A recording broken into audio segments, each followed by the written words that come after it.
Queridas pessoas, sejam muito bem-vindas. Cá estamos para mais um vídeo, finalmente. Na verdade, eu tô assistindo a série 13 Reasons Why, porque eu vou fazer um vídeo sobre ela. Isso tá me tomando muito tempo, porque eu não tinha assistido ainda nem a primeira temporada, então eu tive que assistir a primeira e a segunda.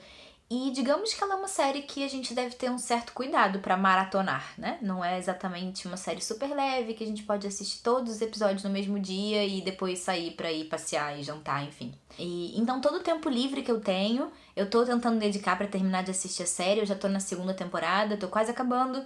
Então em breve vai rolar vídeo aqui no canal sobre a série. Mas como tá demorando muito, eu decidi gravar logo porque eu tava com saudade de vocês estão me cobrando lá pelo Instagram.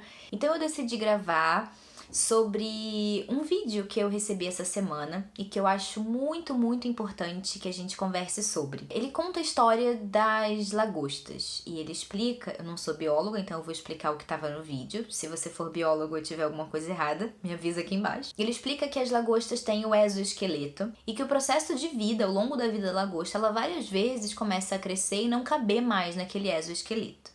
Então o que ela faz é ir para uma espécie de caverninha ou, enfim, encontrar um lugar entre as pedras em que ela fique protegida dos predadores.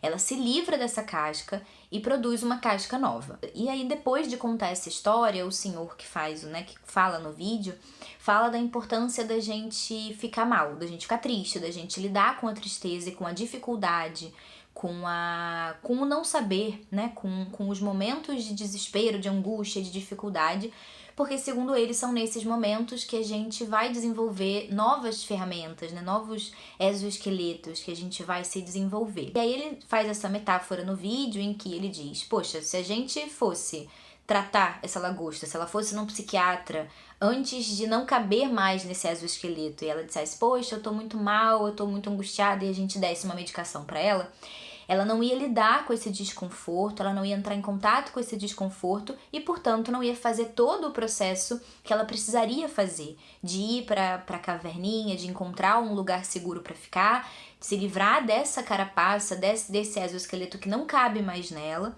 e fabricar um novo. E aí ele fala sobre esse excesso de medicação, né? Do quanto é importante a gente lidar com o desconforto, do quanto é importante a gente lidar com a tristeza, por isso ser tão potente, por esse processo de lidar com a tristeza ser tão poderoso para a transformação. E eu concordo bastante com esse ponto de vista. Eu concordo que a gente precisa lidar com o desconforto, porque é a partir dele que a gente vai se desenvolver, que a gente vai criar novas ferramentas, que a gente vai desenvolver a nossa criatividade a nosso favor e vai transformar a nossa vida de uma forma a se encaixar melhor na gente e a gente se encaixar melhor nela. Tudo isso eu concordo, mas a gente precisa tomar um certo cuidado para esse discurso não acabar caindo em um discurso psicofóbico, né? Como eu já falei aqui, de que é frescura, de que você pode lidar sozinho com esse problema, com essa dificuldade, com essa dor, com esse desconforto. De que você dá conta, você não tá dando conta porque você não tá se esforçando o suficiente. Quando a gente começa a colocar as coisas num lugar, ou todo mundo precisa de remédio e a qualquer tristeza a gente dá um remédio, ou ninguém precisa de remédio e isso é frescura e a pessoa precisa ficar mal mesmo para poder se transformar, a gente acaba despotencializando as pessoas e despotencializando todo um processo terapêutico, médico, medicamentoso e psicoterápico que foi desenvolvido pela ciência, pelos estudiosos, por pessoas que passaram a vida se dedicando a isso, para potencializar pessoas, para ajudar pessoas a usar melhor os seus recursos emocionais, cognitivos, etc. Nem todo mundo sabe o que fazer. A lagosta, ela tem um mecanismo instintivo, ela é um animal que nasce sabendo o que fazer, assim como o salmão nada na direção contrária da corrente, assim como nós nascemos com esse reflexo de sugar, né, que é o que faz com que a gente mame, a gente já meio que nasce sabendo mamar. Não da forma perfeita, né, esse processo vai se construindo junto com a interação com a mãe, mas a gente tem um reflexo de sugar que é instintivo, que é inato. E da mesma forma, a lagosta sabe o que fazer quando ela começa a sentir esse desconforto. É algo muito natural e quase automático para ela. Ela começa a sentir, ela sabe e ela vai e procura um lugar para ficar, assim como os passarinhos fazem os seus ninhos e alimentam seus filhos e as galinhas protegem seus ovos, enfim. Todo esse processo é absolutamente instintivo e os animais sabem o que fazer. Muitas vezes, e talvez eu ouse dizer que na maior parte das vezes, a gente não sabe o que fazer para lidar com aquele desconforto, o que fazer para lidar com aquela dor, como lidar com aquele sofrimento, com aquela angústia, com aquele vazio, com aquela coisa, seja ela qual for, que está nos angustiando profundamente. A gente muitas vezes não tem recursos para saber o que fazer, como curar, como lidar, como resolver isso. Então, ao contrário da lagosta, a gente fica perdido. A gente muitas vezes não sabe o que a gente precisa fazer, ou às vezes a gente até sabe o que a gente precisa fazer, mas não sabe como fazer. Como eu encontro uma caverna, um lugar protegido entre as pedras? Como eu encontro? E quando eu encontro esse lugar e tiro esse exoesqueleto, essa carapaça, como eu construo uma carapaça nova? Como eu construo esse novo exoesqueleto?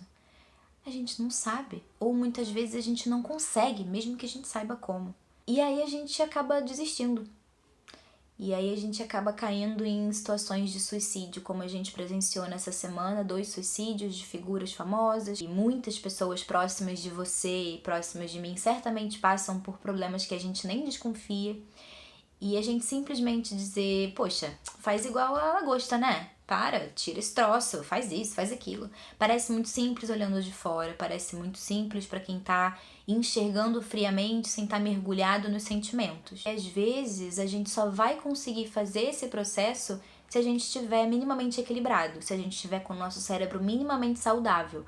Aí sim a gente consegue entender, poxa, o que eu preciso fazer é me proteger, é tirar esse exoesqueleto que tá me aprisionando, que tá pequeno para mim e construir um novo.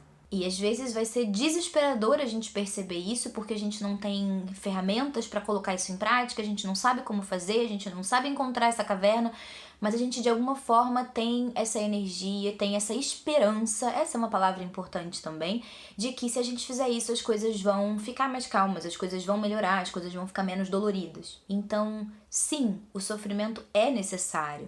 Um certo grau de frustração é a coisa mais importante que os pais podem fazer pelos seus filhos, é a coisa mais importante que um terapeuta pode fazer pelos seus clientes, pacientes ou, enfim, atendidos, como quiser chamar.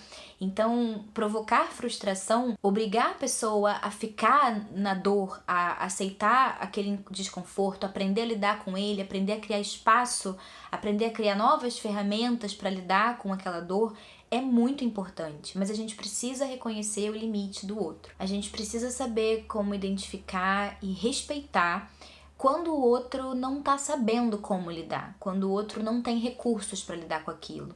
Quando deixá-lo na dor, deixá-lo entrar em contato com o desconforto, não vai ser potente para ele. Não vai ser um processo de transformação, não vai ser um momento de turning point em que a pessoa finalmente vai aprender a lidar com as coisas. Pelo contrário, vai ser um momento em que ela vai se afundar, em que ela vai pro fundo do poço e talvez ela tire a própria vida.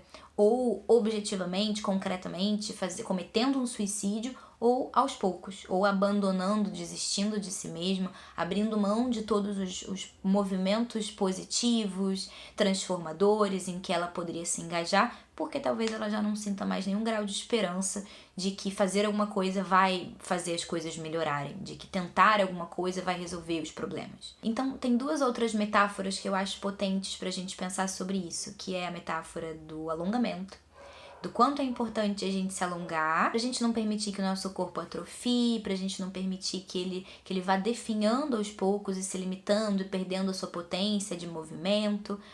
Mas o quanto é importante também a gente não alongar demais, porque quando a gente passa da medida, do limite, de uma dor possível de lidar, de um desconforto, de um alongamento, que tem um esforço, que tem uma dorzinha, mas que é suportável e que é potente para o organismo, a gente chega num lugar que não é potente, que é destrutivo. E aí a gente lesiona o corpo, a gente distende musculaturas, tendões, etc.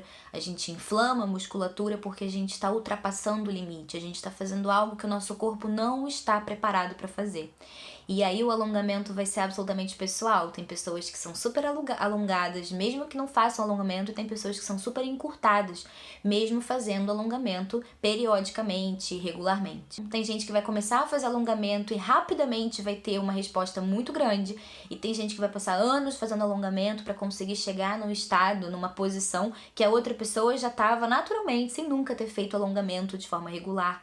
Cada organismo é um e a gente precisa se comparar com a gente mesmo. A gente não pode ficar se comparando com o outro porque o organismo do outro é diferente, a história do outro é diferente, a vivência do outro é completamente diferente da nossa. Então a nossa medida deve ser nós mesmos, o tamanho do nosso desconforto, o tamanho do que a gente suporta lidar, ser honesto com a gente de perceber quando a gente está muito acomodado e fazendo menos do que a gente poderia fazer por nós, mas também ser honesto com a gente e perceber quando a gente está tentando forçar demais e passando do limite e não tá frutífero e não tá produtivo. A outra metáfora que eu gosto de trazer é do acidente de carro. Alguns acidentes são catastróficos, enormes, gigantes, um container que cai sobre um carro e esmaga, e a pessoa sai quase ilesa, às vezes com um arranhão, com um ossinho quebrado no braço ou na perna, e se recupera tranquilamente. E às vezes um acidente super simples pode machucar muito mais, pode causar lesões muito severas. Às vezes uma árvore cai sobre um carro exatamente onde estava a pessoa sentada. Ou às vezes um acidente bobo causa uma lesão gravíssima que deixa uma sequela eterna na vida da pessoa. Então, não dá pra gente olhar de fora e falar esse acidente foi grande o suficiente pra causar esses danos, ou esse acidente não foi grande o suficiente, ou esse acidente foi grande demais pra ter causado esse dano pequeno.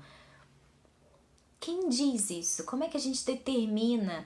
As coisas podem até ter uma tendência, então, claro, se você passa por situações muito intensas na sua vida e muito catastróficas e muito traumáticas, a tendência é maior de você ficar abalado, de você ficar fragilizado. Mas ainda assim, tem gente que tem uma capacidade de resiliência incrível e passa por situações muito duras de uma forma muito forte, enquanto outras pessoas não conseguem lidar com coisas que aparentemente, para pessoas que estão olhando de fora, são simples, são fáceis, são acidentes pequenos. A gente de fora não pode determinar o quanto o outro está sofrendo, qual o tamanho das possibilidades do outro de lidar com alguma coisa. Então, o ponto-chave aqui é entrar em contato com a gente. É entrar em contato com o que a gente está sentindo, entrar em contato com sentimentos, com sensações, com respostas que o nosso organismo tem a determinadas situações e começar a perceber o que é potente, o que é frutífero, o que é interessante e o que não é. É perceber quando o alongamento está sendo positivo, está trazendo uma sensação que mesmo que seja dolorida na hora, é positiva depois, e a gente vai percebendo o corpo reagindo, se alongando e tudo ficando mais leve, mais gostoso. E quando a gente está ultrapassando os limites e forçando demais, e se machucando, se lesionando, e respeitar também os limites do outro. Nem todo mundo sabe como encontrar sua caverna, como se livrar do seu exoesqueleto e como construir um novo. Às vezes a gente precisa de ajuda, seja de uma outra pessoa, seja de muitas pessoas, ou seja, da medicação. Empatia é algo muito bonito pra gente ter com os outros e com a gente mesmo. É muito importante a gente saber respeitar os nossos limites e os limites dos outros. Ok? Espero que esse vídeo tenha feito sentido pra você. E se tiver feito, se inscreve aqui no canal, ativa o sininho pra receber a notificação sempre que tiver vídeo novo. Deixa um comentário aqui embaixo, porque eu já disse, eu não respondo, mas eu leio todos. E até o nosso próximo vídeo. Tchau, tchau!